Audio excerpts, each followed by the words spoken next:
in British Columbia, I was talking to you earlier prior to the interview here. Recently, I came across court documents and other information, which shows how companies like Ash Grove and Lafarge, Lafarge is the biggest cement company in the United States and Canada. What they're doing at this time, thanks to the past NDP government here in British Columbia and the past Social Credit government here in British Columbia, they passed laws which were bad laws. They were not in keeping with the Canadian federal laws. And what they've done is they've allowed these companies to come in here and acquire rock and then start shipping the rock down the United States to be processed. And they forget to inform the Canadian Customs about the billions of dollars worth of minerals that are in the rock, which are being extracted down the United States. I have over about 250 pages of documents on my website at this time, which talks about that. Now, that's one prime example of how the corporate elitist, right? I'm a centralist. I believe in the rights of the people. But that's an example of export. You know, they're exploiting the people, and they're looking at the system as nothing more than a mockery. And all we have to do to get that money back is to basically tell our members of our provincial government and the federal government to step in and say, look, start acting like you're being elected for the people, and stop acting like you've been put in place by the corporate elitists. Because at the same time, one last point about this. In 1995, they passed this law here in British Columbia, which allowed, it was called the Mineral Amendment Act, Bill 13. And in this law, they scratched out the name minister and they substituted it with the name gold commissioner. So what they did was they took the power of the resources and they gave it over to the bureaucrats. And it's in there, right in black and white. All you have to do is go look at it. It's on the website with a copy of the 1995 Mineral Amendment Act's up there too. But that's a pure example of how Canada, once again, has been turned into nothing more than leaf and space. And the question I have for you, how can we, the people, get control of our nation again and put it back in the hands of the people only? Well, it's a very good question. I wish I had the answer for it. All I can say is good luck. It is difficult, of course, because we are up against what in Britain is called the establishment. It's the same system wherever, of political, corporate, media, intelligence elites who work pretty much within a sort of revolving door. You know, they leave one organisation, they'll get a job in another. So they're all chummy, they all know each other, and they all look after each other, and they don't really give much thought to the interests of their country or the interests of the people, only their own class interests. And it is difficult. I think we need, too many people just get on with their lives and they expect their governments to act in the best interests of their country, and they don't. They will act in the best interests of multinationals and international organisations. So we need to stop passively consuming and believing what we see in the mainstream media. We need to get informed, do a bit of digging ourselves, start thinking again, and get active. It's about taking back our democratic power as citizens, not subjects. I know you have the same problem with the Queen as we do, but as citizens, we need to be part of a country, and that comes with responsibility as well as rights, and the responsibilities are to make a fuss, to campaign, to hold these people to account. It is possible, though, to stop the juggernaut of multinationals. For example, in some European countries, there's been a pushback against the Microsoft monopoly, for example.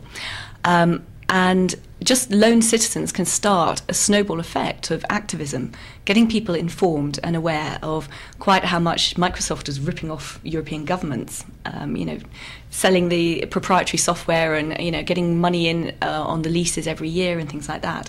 It was costing Europe billions and billions and billions of euros. And one or two people could get together and with a bit of smart campaigning actually gain some leverage by spreading the word across the internet and using that to get the word out, but also by intelligently approaching certain key politicians to get the sort of high-level leverage and make the issue very painful. So it's easier for the politicians to actually do something about it than not to do something about it, because it becomes too painful if they don't do something about it and their profile suffers in the public and people are aware they're not doing their job properly. So it's adding that degree of pain. So the politicians want to do something to stop that degree of pain, and then they take action. Then the issue becomes something that is a talking point. And in some countries now, Microsoft has pretty much been taken off the menu for public sector workers at least.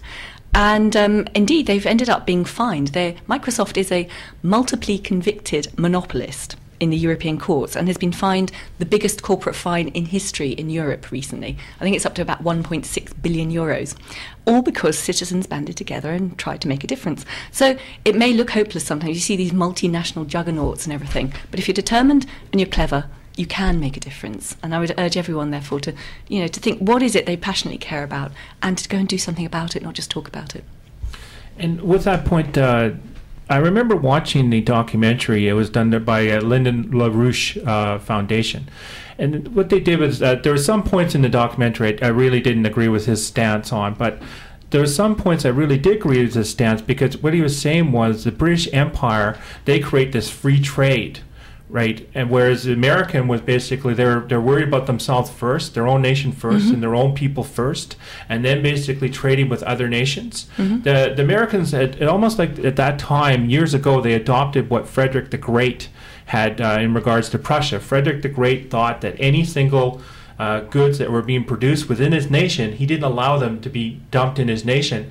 He when they were being imported, he didn't want his nation to turn into an economical dumping ground.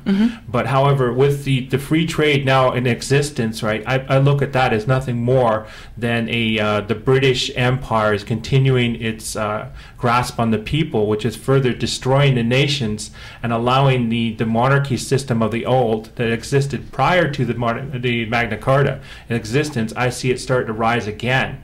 And the only way I can see correcting this situation is for the people to stand up in numbers and say to their government, we don't want free trade anymore. We want to worry about our own nation first.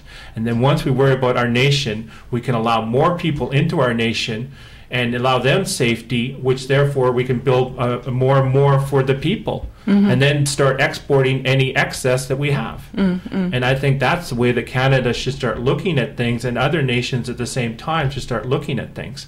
Rather than send our troops anywhere, why not first worry about our own nation, and then we can allow people from these war-torn areas to come in here, immigrate here, bring their culture, bring the way they look at stuff, so it further build our multiculturalism, and at the same time can help out our nation and help out basically the people that are running from war situations. That's what I look at, right, the situation. But we're running close to a break right now, so we're going to quickly take a quick break, and we're going to come back in about 4 minutes with Annie.